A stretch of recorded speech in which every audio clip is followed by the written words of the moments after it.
came later, a little later on. And it was one of those things, I knew the scriptures, and I believed in God, I believed in Jesus, and by all accounts I was, living a Christian life. But there was a lot of darkness in my personal life. And it took a dramatic event to really cause me to slow down with everything that was going on. The dramatic event, of course, and this is going to sound so cliche, but it was a breakup. Right. But it was a bad breakup for a relationship that I had been in for most of my life, really. And at that point, my entire identity was wrapped up in this relationship, and the whole thing caused me to step away from music and just really reevaluate things. And that was an interesting period. During that time, I started trying to get regular jobs, and I worked at the Coca-Cola factory for 3 weeks, and I was applying to all these places, and I was jobless for a really long time, because before then I'd been playing jazz gigs, and that's how I was making my living, and teaching a little bit. But so I was applying to these jobs that I was qualified for, overqualified for. I knew they were hiring, but I couldn't get hired anywhere. And so it was confusing. And I talked to my parents about it, and their stance was, it's not working out good. It shouldn't be working out because you're supposed to be working on your music. And anybody who's a musician or knows a musician knows how rare it is to have parents who support you actively pursuing music, especially in a place like Oklahoma, where, it's not really a musician-friendly environment. But the fact of the matter is, God gave me these abilities for a reason. He gave me a passion for music for a reason, and that was the big turning point for me, where I decided, this is not only something that I should do, this is something that I'm obliged to do. This is an honor, and it's an opportunity I can't pass up. So it was when I slowly started getting back into music that Kim and I reconnected. And as she said, we were old friends from high school, so we know each other really well. We trusted each other. We cared about each other already as friends. And neither of us were really doing music on a serious level. But ultimately, we came together on that night when Can I Get a Light happened. And ever since then, it's been kind of like just this flood of creativity that God has given to us. And it's been absolutely amazing. Wow.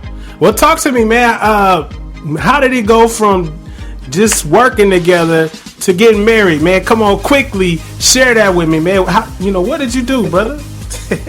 All right, he said quickly, so I better answer this, because when they get a question like that, they're going forever.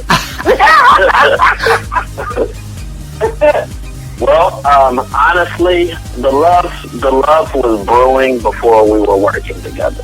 Wow. Yeah, there was this whole period where we were trying really hard to just be friends, and after we started developing feelings, there were even times where we had to just cut off communication and be away from each other because it was getting too real, only to receive more evidence from God that we were supposed to be together. So honestly, the two were kind of a seamless transition. The music has been extremely central in our relationship. The music has been there as long as the love has been there. Like I said, me realizing that I was falling in love with Kimberly happened at the same time Can I Get a Light happened. So it's like a third member of our marriage almost. Like, it's me, Kizzie, and music, and you can't really take any of those elements away. Yeah. God put all three together. Yeah. All right, talk to me, both of you now. As I was talking to your wife, she was talking about she was a musician. You were talking about a musician, and I think you guys mentioned full-time musicians.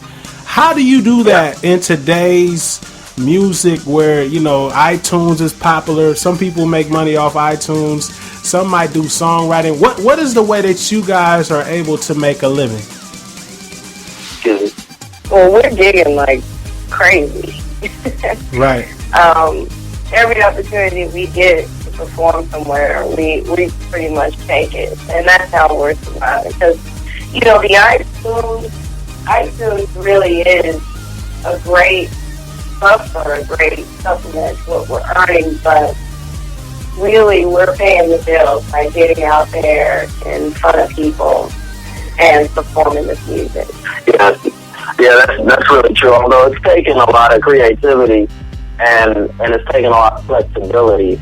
Like I said, our first job when we got married was in India, which paid really well. So when we came back, we had savings, and that's when we decided we were going to take the leap and say, okay, now let's just perform. Let's not go back to our regular jobs now, and let's see if we can make this happen. And so the savings was just enough to get us through that period. And then we were like, well, let's see if we can do original music and only do our music and see if we can make deals with that. And it worked. We had just enough to get by, and we're growing still. And now that our CD has come out, we're in kind of a whole new arena. But aside from that, Kimala does graphic artwork. Like we did the artwork on our own CD, and we've done CD covers for several other local artists and people that we know, and that's been a financial, help. They're teaching lessons. It's something we do. Work after school programs. We do film projects too. Yeah, film projects, extras. I was playing for ballet classes. When you're doing what we do, you have to be creative. You have to really kind of have a do-it-yourself mentality and just get out there and see how many different ways you can flip this talent to make a living. Yeah, and it's good to hear that, because so many people are saying, hey, I want to be full-time, but all I do is rap or all I do is sing.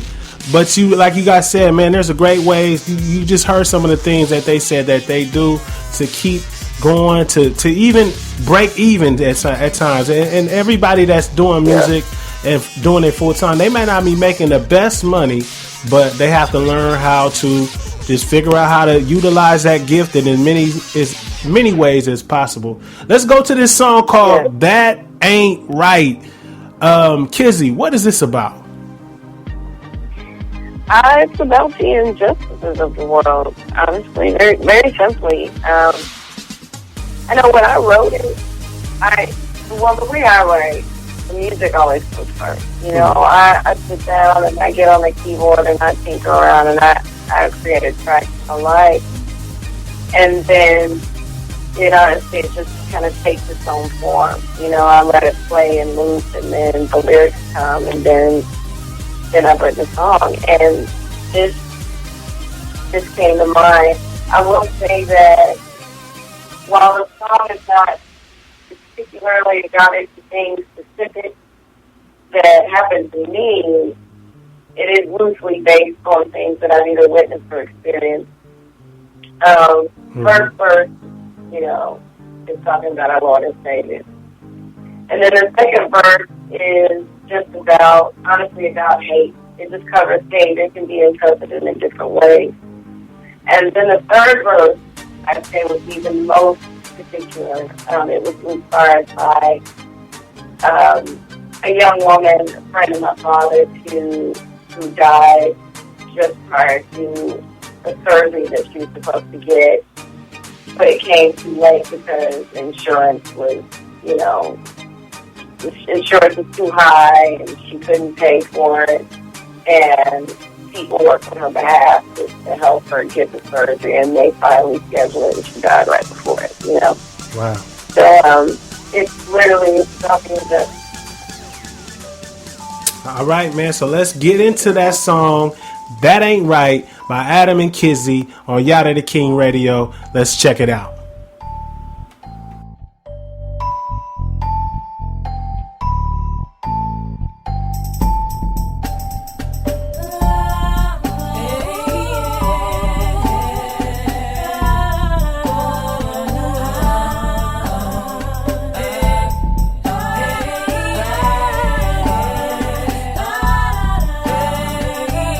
Find it hard to believe what I choose to believe. What was never